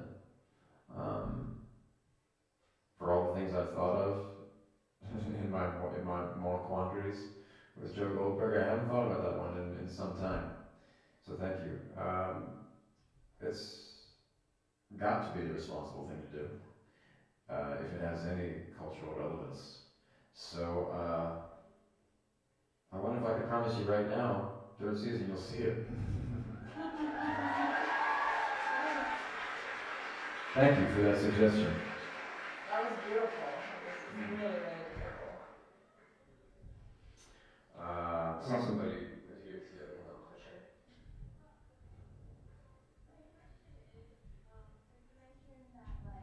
on. People are searching for wholeness. And so, do you think that it's possible for an individual to be completely whole? Because even when you talk to elderly people, they tend to tell you that each day they're learning and still growing. And also, as a second part to that, if you're already whole, what is the purpose of relationships in your life? I think it's a great question. I would like to be extremely transparent about the body of knowledge I draw from, being the teachings of Baha'u'llah, among so many other knowledge bases, as we understand psychology better and we understand, you know, the composition of the human mind and all these things. But what you're talking about is a soul level question, you know. Is it possible to be whole? So, like, what does whole mean? And then, assuming that you then are whole, what was the second part of that? Like, what's the point of finding someone if you're whole, right? What is the point of a relationship, right? So I would say that yeah, if we're not seeking wholeness through people, it is through our relationship with that unknowable essence from which we come, you know. I say that's a spiritual question. I would say that. I would also say that in that case, the purpose of a relationship, as we were talking about before, if two people can then function together, they've overcome the difficulty which was inevitable for them to encounter, because they actually are whole, or they're becoming whole, but then they're discovering how the purpose is not for them to sort of to complete each other. I mean, think about actually that word, like, you complete me. What? Okay, so then actually the relationship becomes the building block for society. It becomes the frontier for social change, for a just society. And future generations. And yeah, and future generations, you know. So actually, you know, again, being like hosted by the ASU Bahá'í Club, believing profoundly in the importance of this reality. Like, if there is truth to Baha'u'llah's message, then actually it is a reality no matter what anyone says either way. There's no point in debating it. So if it is a reality, then we reveal it. We reveal it in our relationships. So I would actually suggest that we should try it out almost as a thesis, you know? Let's try it out for some time, because we know what it's like the other way. Why don't we try this for a change? Thank you. We got one last question. One last one. Thanks, Rosie. Just pick them out. Sorry. How you guys doing, by the way? You like? Yeah, it's a bit heavy. Where? Hi guys. I'm back here. Great. So my name's Caitlin, and I have this question. Do you think it's setting our partner up to fail when we put so much pressure on them to be our everything in a relationship, and then get upset when they're not able to be our everything, to fulfill every single need that we may have? Yes. Let's ask one more question. I mean, thank you. It's a great one, because actually we're all wondering about it, but we would like to offer the unequivocal yes. I don't know how to do this well in a really equitable way. Why don't we go over there? If you have questions about the show, put your hands down. Yeah. You're lying. Why don't we go here? Here. I'm pointing at you two. Arm wrestle for it. I don't know. I can't tell. Yeah. Yes. Hi, my name is Hannah, and I have this question. So, as you've spoken about toxic masculinity and what we see in your TV show, how can we as women see the pattern of toxic masculinity in our spouse/boyfriend who doesn't even see it in themselves in the wrong and can't see the pattern themselves? Yeah, it's a great one. Well, it's not your responsibility.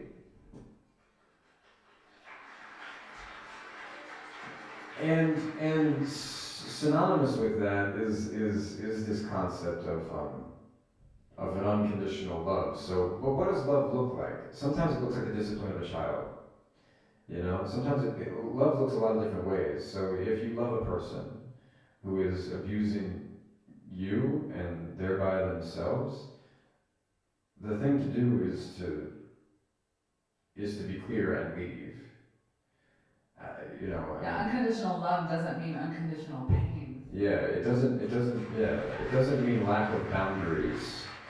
So then I think furthermore, yeah, I mean, unconditional love also needs equal justice.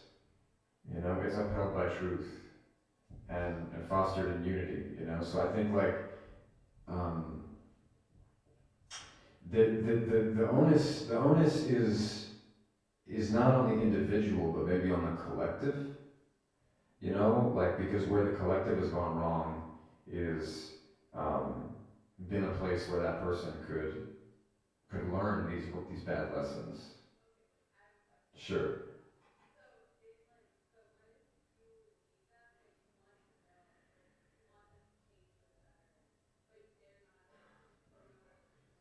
Yeah, I mean, look, you can suggest it, but ultimately you can't change another person. You know, you can't. You can only change yourself. The best opportunity that person has to change is to see you empowered. Yeah. Yeah. I know a thing or two about this. I don't know how that happened. Marriage, y'all. Marriage, no doubt. It is a learning ground. I do want to add really quickly though, it's not about, like, we should be sensitive to the people in our lives who are wanting to grow and change. The message is not, you know, leave his ass. Like, if he's trying to grow and change, and because he's a product of our environment. And women, you guys, we've got room to grow too. It's not just about the men that. There's emotional abuse as well. Yeah, right? yeah. So like, I do want to clarify that when I said leave, I think it's much more like if you know, when we're talking about legitimate abuse. Yeah. I mean. But if you see traits that could be worked on, I would give him the benefit of the doubt. Not talking abuse, but if you see traits of unhealthy behavior popping up, try to address it. Try to have an honest conversation. Try to see if there's anything in you that is drawn to things that you're hoping to change, and maybe work on those as well. Again, this is not victim blaming, and I'm not talking about abusive relationships. But if you're with a man who you feel is portraying unhealthy behaviors and toxic behaviors, at least give him a chance to try and engage in a dialogue about it. And then if it's a pattern that repeats, then yeah, like Penn said, ain't nobody got time. Yeah, it's about boundaries. You know, it's about boundaries. Boundaries, they need to be established. I mean, I don't want to keep going, but I know. we have to stop. How do we have to stop right now? Can we go like a little bit longer? Like maybe just a couple more. No, I think it's a good one today. Yeah, but I mean, we started a little late, so we'll just go a little late. Like we're already late. Is that okay? 10 minutes? 10 more? 10 more questions or 10 minutes? No, he's saying, I don't know. How about this gentleman in the front? My name is Sergio. I'm Mexican, so rapping. So my question is, do you guys believe that single mothers can raise young boys to be successful men? And how crucial is it to have a father figure in your life? So, I mean, I absolutely believe it's possible. They do. However, they shouldn't have to. Yeah. This complex of, like, the woman as a superhero is unfair. Just to believe that fathers are not crucial in our lives is to continue the pattern that breeds toxic masculinity.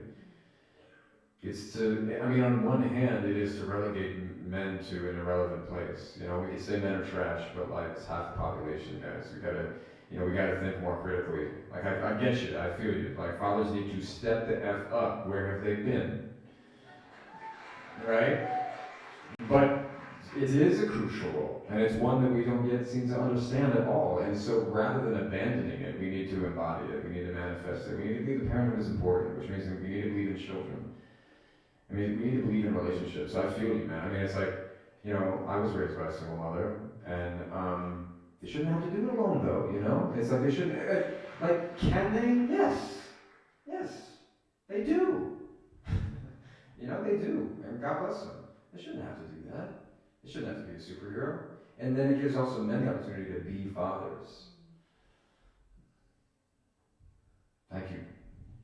Is that, sorry, I get impassioned, because like thank you.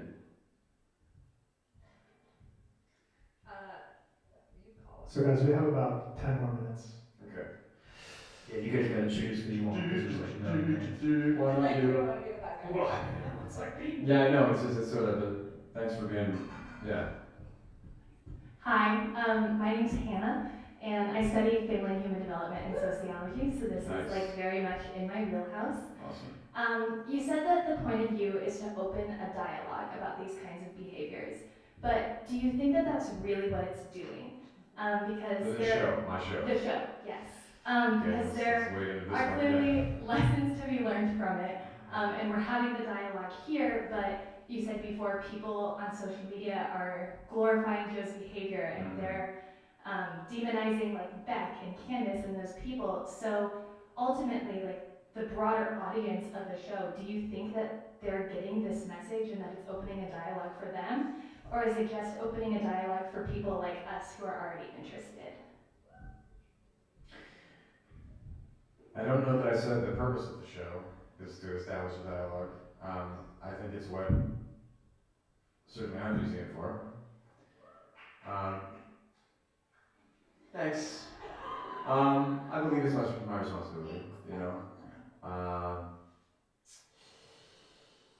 I don't know that, I mean, I think a lot of content that's even very consciously trying to do something like this, when we depict negative behavior, how much, have we been able to depict any kind of really negative behavior without glorifying it? Like, how much do we love watching drug addicts? Like, we love it. You know? From young Leo to Breaking Bad, we love it. We love watching criminals. You know, we love this stuff. So, I even question my own language. Love, what is that? It's not, you know, do we believe in love as an incredible, unconditional, like unifying, cohesive force throughout the universe and in our minds and hearts and souls? Well, then we don't love these things. We're being attracted to them. It's our lower nature, it's our animal nature. So, you know, is this show what you're asking the question I was asking myself before I took it, is like, is this show contributing to positive social forces, constructive social forces, or deconstructive social forces? I could surmise. I know that I have seen through the power of meaningful conversation the ability to transform my experience and my thinking. I know that I also take very seriously the level of conduct on set. Like, this is no joke, you know?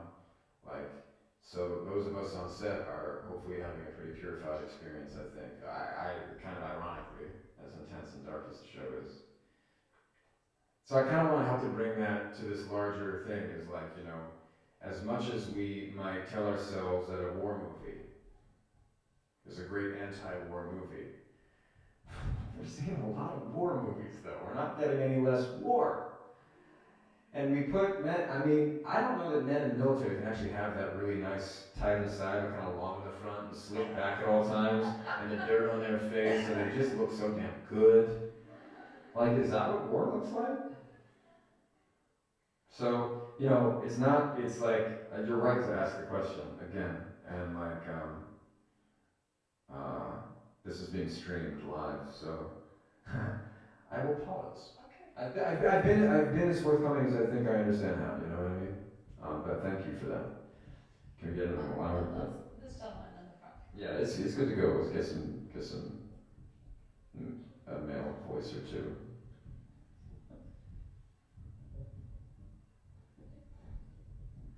Hi, my name is Fausto, and my question for both of you is, how has both of your careers changed the way you see relationships?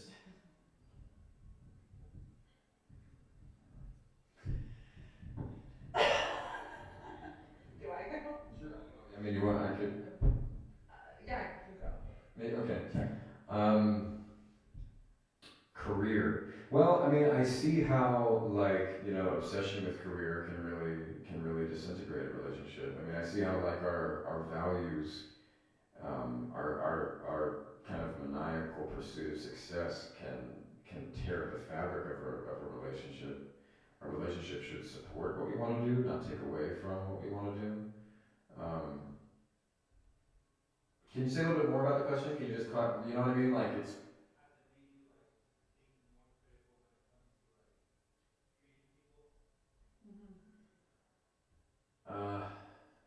Has it made me, give more attention to the way I treat people? Well, in my particular career, which is a particular one, I encounter a lot of people. I'm some kind of public figure, and then I also have to engage in, like, physical intimacy with other people, you know, who are not my partner, which I have to say I really don't enjoy. It's an unfortunate dimension to the job, which I think my personal feeling is, like, a lot of artists are kind of disingenuous about this, you know, like that it's for the art, it's a performance. Well, you know, your body is still, like, it's an interesting thing. So this is actually something my wife and I consulted a lot about before I took this role in particular. Understanding to some degree that it makes me like this. Can I say sex object? You know, kind of it is to a great degree. And we've thought about this long and hard, and I was actually willing for that reason to, you know, and it was ultimately this consultation with my partner that led to me making the decision, you know. So in a sense, it's like I do take it very seriously. Like, I don't know if that, I don't know, hopefully in the specific there's something universal, right? Like, I don't know if that was relatable. Not all of you are like actors on television. In fact, I would venture to say probably none of you have been on two cultural phenomena, right? Like none of, like, and that's great, by the way. I wouldn't necessarily recommend it. Sometimes I feel like I am walking and backflipping through fire hoops, you know. Sometimes a little bit. I don't know if that answers any kind of deeper question for yourself. For me personally, just very, very briefly, I think working as a therapist, and also even as an instructor here at the university, I've seen that people are actually mostly inherently good and hurt.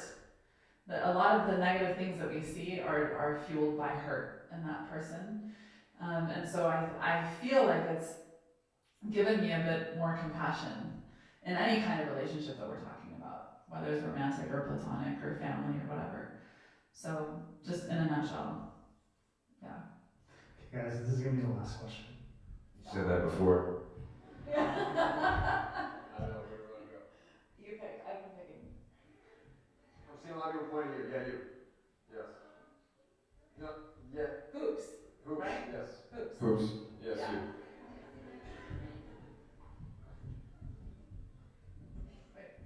Hi guys, thank you so much for coming. So excited to talk to you. My name's Loza. I'm studying theater. I love acting. And something we hear a lot with actors that take roles that are kind of vile or wicked is that they wanted to empathize with the character and find empathy and see the good in them. But Penn, you've been pretty outspoken in the opposite direction. So I'm wondering how you as an actor have balanced having empathy for your characters and balancing that without making it go too far. And Dr. Nura, in real life, how do we make sure empathy doesn't go too far?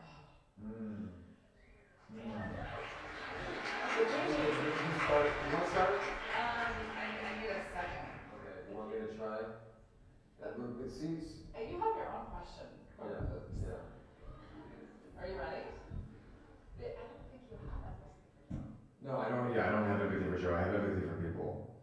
I have empathy for people. I play Joe.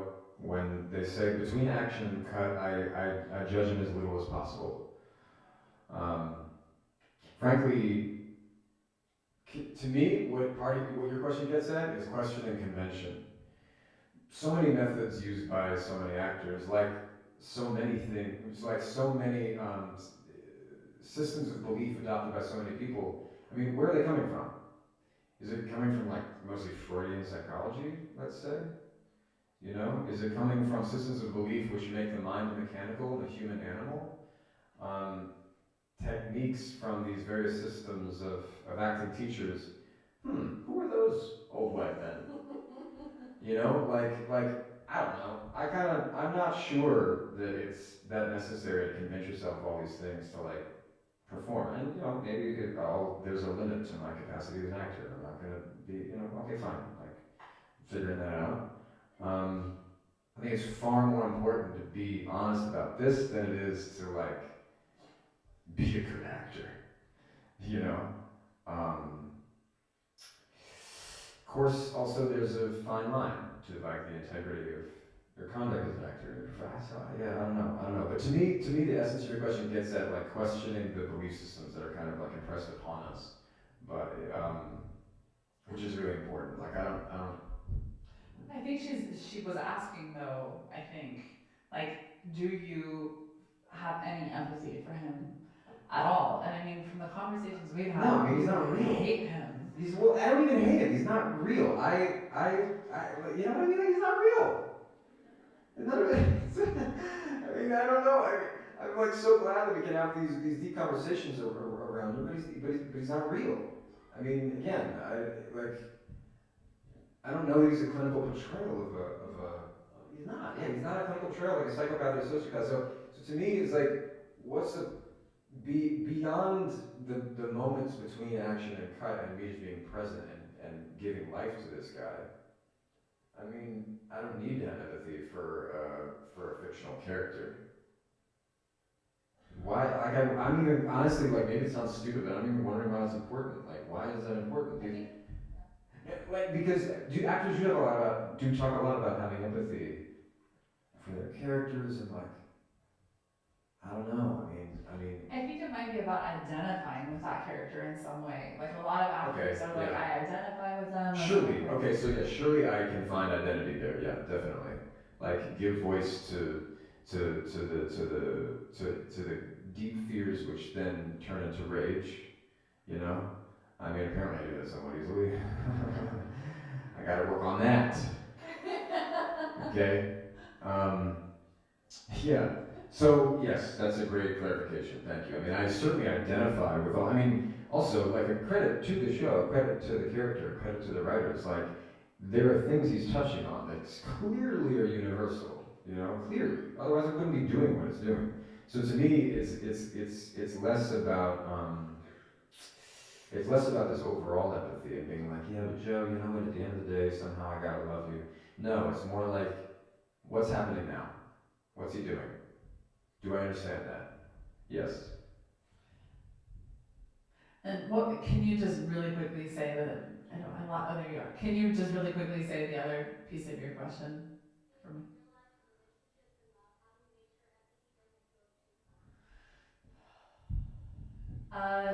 I think when it starts to chip away at your nobility, it's gone too far. Okay. I was just trying to be succinct, but yeah. And again, you can love someone and move on and still wish them well. Yeah. Yeah, empathy might mean understanding that there are harms to others and themselves, and that like boundaries are necessary. Okay. Thank you, Penn. Thank you, Dr. Mowzoon. Thank you all for coming. Also, so before everyone leaves, I thought we might actually take a moment to actually honor and acknowledge a number of women in the room who have been very vulnerable and open with their comments and questions today. So. Yeah.